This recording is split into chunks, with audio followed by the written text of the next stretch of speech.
Serviciul web de restaurare a diacriticelor. Serviciul web de restaurare a diacriticelor este un serviciu de tip REST ce poate fi utilizat pentru a restaura diacriticele dintr-un text în limba română. Serviciul poate fi accesat online pe site-ul speed.pu.ro de orice altă componentă software prin protocolul HTTP. Cu scop demonstrativ, vă prezentăm aici și o aplicație web simplă ce utilizează acest serviciu pentru a restaura diacriticele dintr-un text în limba română, preluat dintr-un fișier sau introdus direct de la tastatură. Haideți să facem o scurtă demonstrație. Aceasta este pagina de start a aplicației web. În primul rând, voi introduce un text de la tastatură fără diacritice.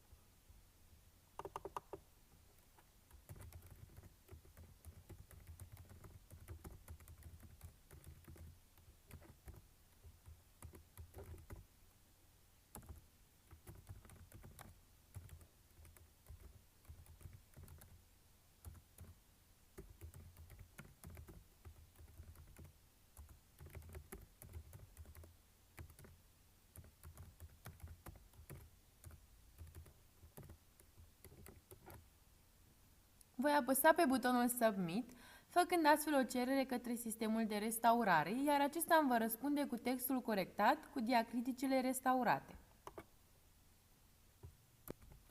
Textul cu diacritice apare în câmpul de mai jos.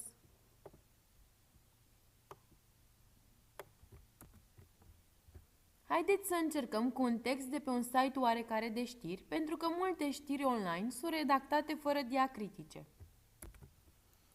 Să căutăm, de exemplu, în ziarul Revista Presei.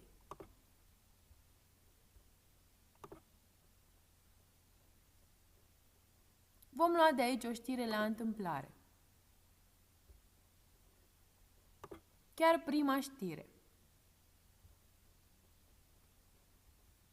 Copiem 2-3 fragmente.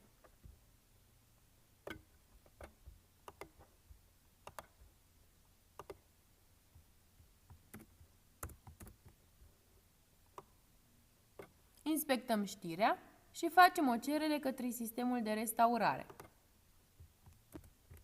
Observăm că diacriticele au fost restaurate cu succes.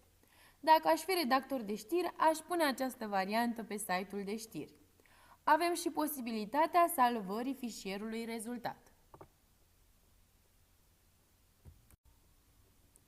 Utilizatorul mai are posibilitatea de a încărca un fișier fără diacritice deja existent.